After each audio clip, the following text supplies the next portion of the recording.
Welcome to Films and Stuff with your hosts, Pete Mitchell and Ethan Hunt. Pete, welcome back. It is Films and Stuff. We have a special episode on Stream or Skip. How are you today? I am great, Ethan. How are you? Good. I had a super busy week watching a lot of my assignment, and I'm really excited to give you an update, although it's not so encouraging. But I had Shining Girls with Elizabeth Moss on Apple TV Plus. What did you have? Can you remind me? I had Inside Man. Oh, yeah. So Inside Man, before we get into it, it's interesting. Inside Man is normally a Netflix show, but it was also co-produced by the BBC in the UK, and therefore it is not available on Netflix in the UK. Complicated. Right. I had to watch it on, I can't remember if it was BBC One or not. Anyway, the point is that for our British listeners, you may or may not find it on Netflix. I couldn't at the time of recording. Maybe that will change in the future, but just something to keep in mind. For the rest of you, you should be able to find Inside Man on Netflix. So tell us about Inside Man. It kind of makes me think like it's a documentary or based on a true story. Is that right?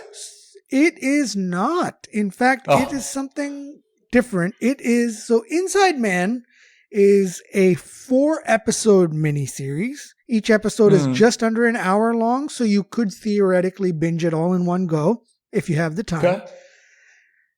It is, as the name would imply, it is about prison, but not the way you think it is. It's about a man who's on death row in the United States. Oof. And that man is Stanley Tucci. No way, the Tooch. The Tooch is in it, and automatically, if the Tooch is involved, it bumps up to grade no matter what. Yeah, that's true. Can't go against the Tooch. He's really good, and the premise is it's interesting. The premise is that Tucci is on death row, and he is a world-class criminologist. And what does that mean? He is on death row because he killed his wife 10 years ago or whatever it is. And he admits to it. And even though everyone around him doesn't want him to die, they don't want him to be on death row, they're asking him to put appeals, he says, no, I committed the crime. I have to do the time, or in this case, pay my penance. While he is on death row, he actually takes on criminal cases for other people and helps them solve cases from behind bars. No way. Yeah, really? So the premise is super interesting, right? Think Hannibal Lecter from Silence of the Lambs without the cannibalism. Like he's helping other inmates, or like people outside are coming to him? Outside. So for example, in the first law episode, enforcement? Not necessarily law enforcement, but like the example in the first episode, a state senator comes to see him to help him solve a crime that's happening, or solve a mystery that's happening that he doesn't know about. So it's not necessarily about helping crimes, but maybe let's call it he solves mysteries for people. So it's how did he kill his wife? By strangulation. And like why? They were just having like a dispute or premeditated? I can't remember. I think the idea was he did it because of whatever reason, maybe adultery or something like that. I can't remember. And he's just like, yep, I did it. And he just admits to it. He said, that's it. He admits it. I did it. I got caught. Or maybe he even turned himself in. I'm here to do my time. I have no regrets. Basically, that's his point is I have no regrets. And okay, cool. So that's the premise. On the flip side, in England, you have David Tennant playing a vicar. And the premise is you follow the life of David Tennant. he is accused of a horrendous crime that one of his parishioners does. And I'm being vague on purpose because generally don't give it away. speaking, it's actually quite interesting. And I do think you might enjoy it. So that's why I don't want to give you a spoiler on this. But he is accused of a horrendous crime based on somebody who works with him in his parish. And he has to extricate himself from that crime. And in doing so, like, he has to do things that he didn't think he ever would.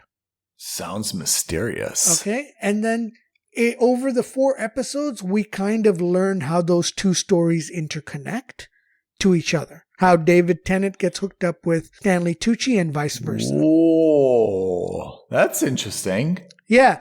So again, it's a mini-series. Only 4 episodes. It's a really unique take on the, we've seen it with Hannibal Lecter in Silence of the Lambs, and I know there's I feel a good score coming on. Okay, so it's let's put it this way. I think that in normal circumstances, this would be a must subscribe. Unfortunately, the show is kind of let down by the supporting cast. So, despite the best efforts of Stanley Tucci and David Tennant, they can't really save the show, as it were. Don't get me wrong. It's still a mooch. It's super close to being a must subscribe. Yeah. But so there's one side character or supporting character who's a journalist, and she's just terrible. I don't like her. She's whiny. She doesn't have good ethics. She's not a good journalist, but she portrays herself to be. I don't know. It was kind of let down by that. And not just her. I think everyone is kind of a little weak on this. But having said that, again, very close to being a must subscribe. It's a very short series, only 4 episodes. I think that this is definitely worth a mooch. You can definitely have it on in the background if you want it to be in the background. If you're doing something else, you can definitely do that. I'm being purposefully vague because I think that if and when you have free time, I think you might want to watch it. And I think you should watch it. It's also hard to have a must subscribe if you're only 4 episodes. If you're going to subscribe to something, you're like, I've got to get this platform because I want to watch this. It should be 8 to 10, 8 to 12, right? 4 is kind of like 8 to 10 or 8 to 12, but also kind of like, do we have a season 2? Do we have a season 3? Yeah, you're right. And in this case, I don't think they do. I think it was just a miniseries, 1 season and done. Okay. Inside Man with the Tooch. It's a new show though, right? This is like a 2022 show. Yep. Okay. Modern. So it's still relatively young. It's still relatively fresh, which is why I think there could be more seasons coming up. I believe it's based on a book, but in any case, I recommend it. I just don't think you should be subscribing to Netflix for it. Okay. Fair enough. I had this week. Tell me. I'm super excited. You may not want to be, though. I had Shining Girls. Okay. Apple TV Plus, starring Elizabeth Moss, who we know from so many things, including Handmaid's Tale. She is Mad Men as well. She is exceptional. We talked about it last week when this was assigned to me, where we kind of thought it was going to be maybe like this sisters coming of age thing or best friends or road trip or something like this. It is not. It is a little bit depressing. Elizabeth Moss, she is recovering emotionally from a very brutal attack in Chicago where she almost died. Apparently she was raped and stabbed dramatically, and she almost died. She survived, and she's extremely emotionally traumatized by it. Does not know who the attacker is, although she retains some memory, specifically his voice, that she thinks she could identify him by his voice. And she is now dedicated to trying to find him with another journalist who is investigating a series of crimes that kind of follow a similar pattern. So the subject matter is a little bit bleak. Of course, you never like to see anyone who's been attacked or nearly died. It's very, very dark. And when I say dark, I mean like the lighting is very dark. A lot of stuff at night, a lot of dimly lit rooms, even kind of like when they're in an office environment, they seem to be in like a basement with kind of like the halogen lights that are kind of like, The whole thing is filmed in a very dark way. And Elizabeth Moss, her character, who's named Kirby, also suffers a lot of naturally trauma from this incident. So she flips back and forth in the show between kind of like these different realities. Like she's not able to kind of like identify what her reality is. Let me give you an example. She's going to a doctor. She's talking to a doctor. And as the audience, we see her speaking to a male doctor. It's a man, it's an older gentleman, white hair, glasses doctor. Suddenly something flips and she kind of snaps out of it. And she's actually speaking to a female doctor, right? And she gets really freaked out. Like, where's this other doctor? Hold on. Who are you? What's going on here? And someone will have to rush and calm her down and be like, oh, like you're having an episode. Like, what are you worried about? Like, you've just been talking to this person the whole time. So she flips in and out of, and it happens, like a couple times every episode where her reality is shifting. And as an audience, someone who's watching it, it's a lot of M. Night Shyamalan, right? Like The Sixth Sense, all these movies where like it's one thing and then it twists very quickly and it's actually something else. As an audience member, I'm really having a hard time like getting behind this because I'm trying to like understand a plot. I'm trying to get in the flow. And suddenly it just like flips on me and for no good reason. And I'm feeling less like there's a mystery and more like the rug is being pulled out from me. How am I supposed to know, what her reality is? I'm not able to like guess, or maybe I'm able to guess. I'm not able to like use clues to understand when she's kind of like drifting in and out of reality. It's just thrust upon me. So in short, I'm giving this a skip. It's a pretty hard skip, to be honest. And it's not because Elizabeth Moss, her performance is, as always, exceptional. I absolutely believe the way that she's playing this character, very, very compelling and realistic. But the subject matter is dark. Right? I mean, this is just about a emotionally traumatized woman who's trying to use a series of other attacks to try to find her assailant. That's negative, to be honest, right? It's not even like a crime whodunit or a heist or something. It's just a negative subject matter, even if you get to the end result that this character is trying to get to. The filmography or the videography is very dark. It's just not uplifting. Everything's kind of shadowy and flickering lights, and it's not uplifting or visually stunning at all. And the fact that I'm being taken in and out of this consciousness and what I'm watching is suddenly shifting and being, I just feel like I'm being jerked around a little bit. The show is not working for me. And it's based on a novel. And I'm sure when you read the novel, it's like super compelling. Elizabeth Moss always gives it 100%. But I have to say I'm a little bit surprised this made its way to Apple TV Plus. And I'd be really interested to see the viewing numbers, because this does not seem like something that everyone's going to be like, oh man, are you watching Shining Girls? I'm really into that show. You know, it's everything is kind of bleak at the same time. And while from an art perspective, it may be done exceptionally well, from an entertainment perspective, it's really, really hard for me to understand who would be excited or enthusiastic about this show. So for me, it's an absolute skip, despite the fact that the quality is very high. Oh man, that's such a... So first of all, that's a shame. Shame. I feel really...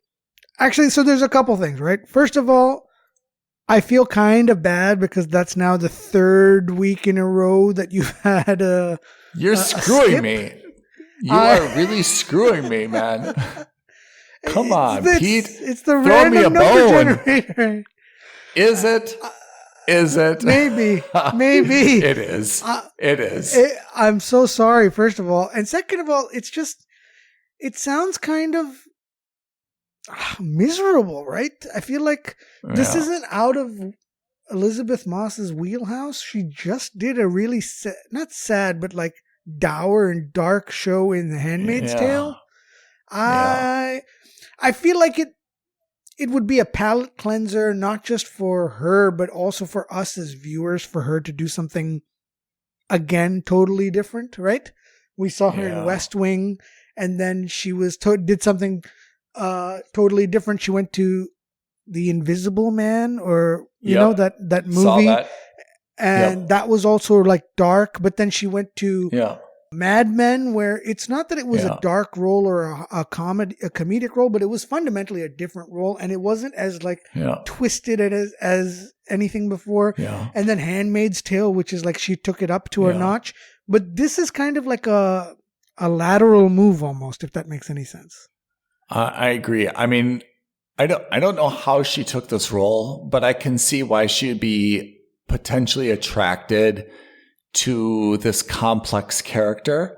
As an actor, as someone who practices their craft, I guess I can kind of see that. But in terms of the story, in terms of the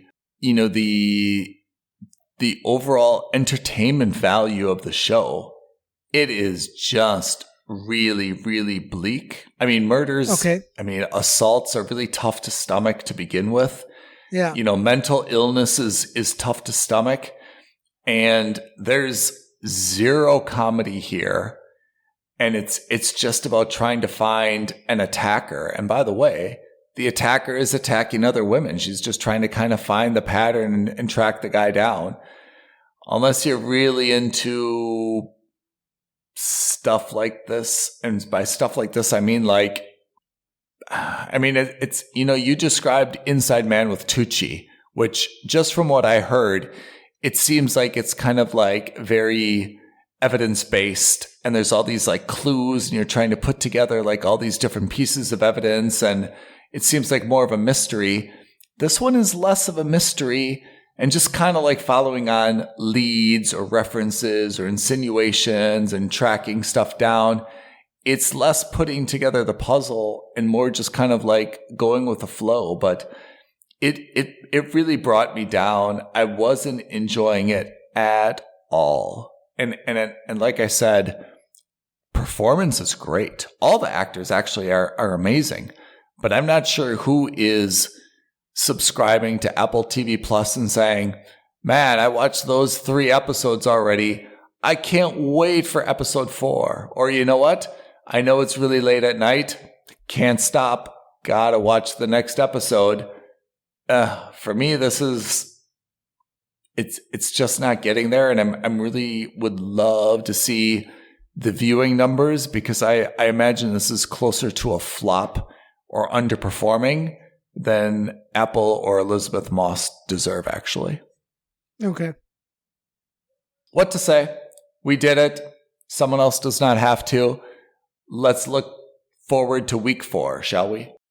Looking forward at week 4, you've got a show called Uncoupled on Netflix. What is this about? I'll tell you in a second. I've got Avenue 5 on HBO Max.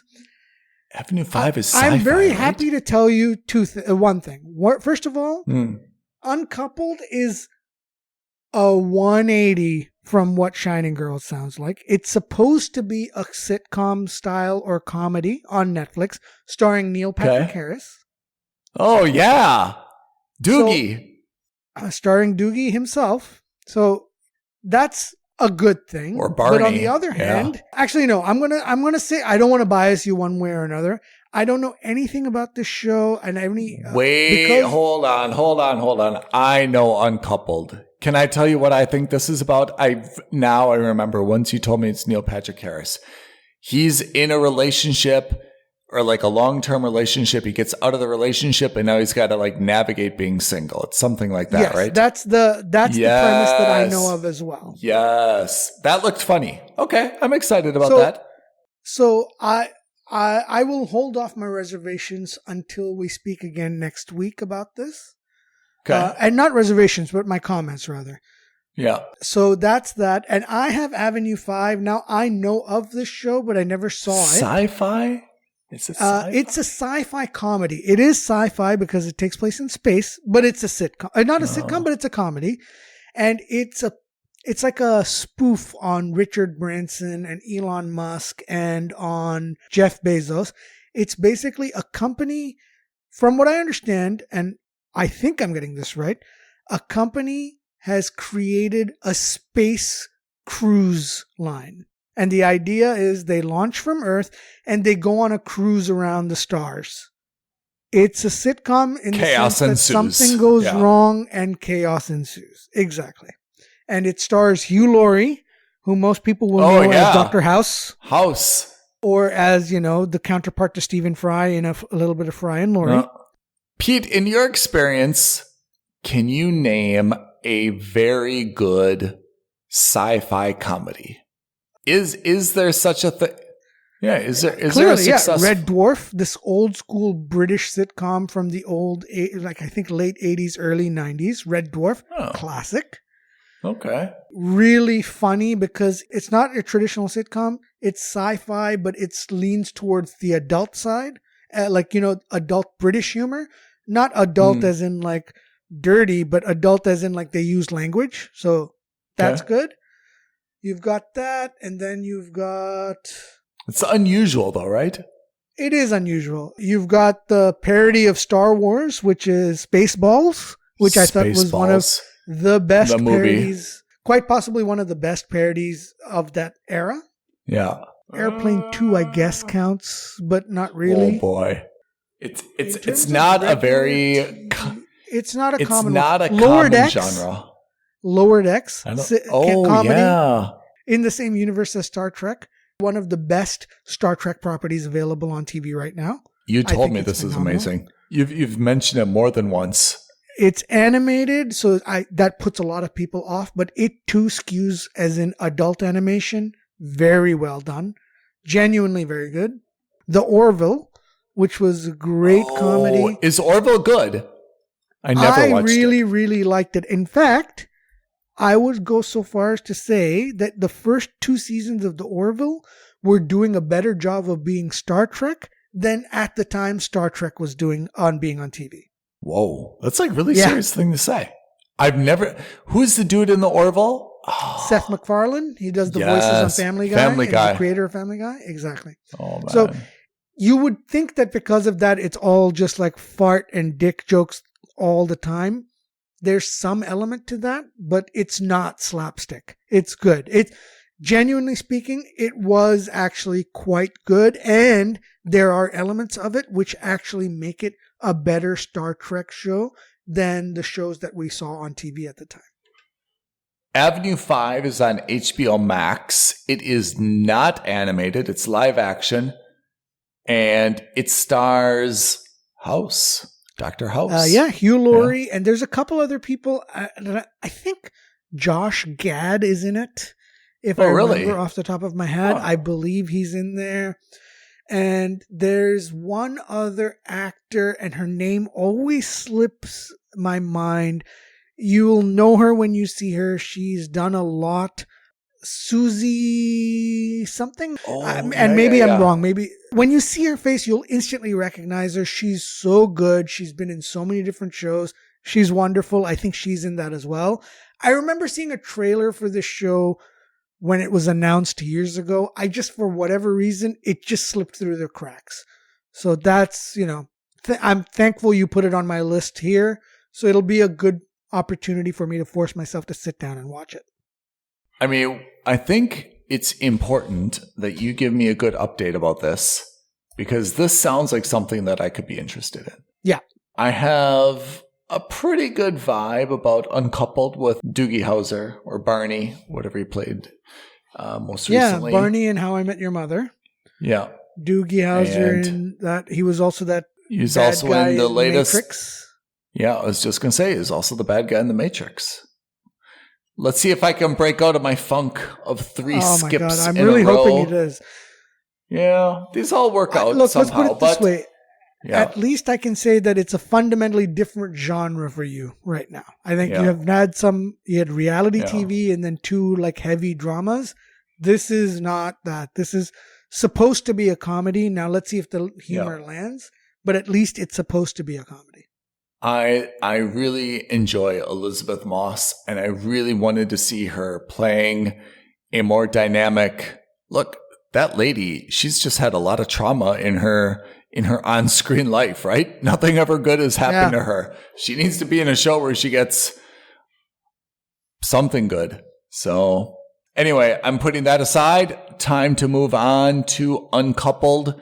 You've got Avenue 5. Don't know why it's called Avenue 5. I assume that's the name of their ship or something. I think that's the name of the ship, yeah.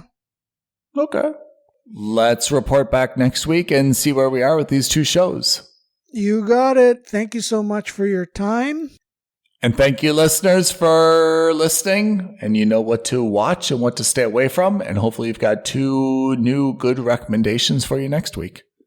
And in the meantime, if you have any recommendations for us, or if you think there's a show we should be watching, drop us a line, leave a like this video, drop us a comment, subscribe, let us know. And if you don't want to do it on YouTube, and if you're listening on any of our other channels, you can always leave us a comment on Twitter at F&S Podcast, or you can leave a comment on Instagram at Films and Stuff Podcast, or email us aloha at filmsandstuffpodcast.com.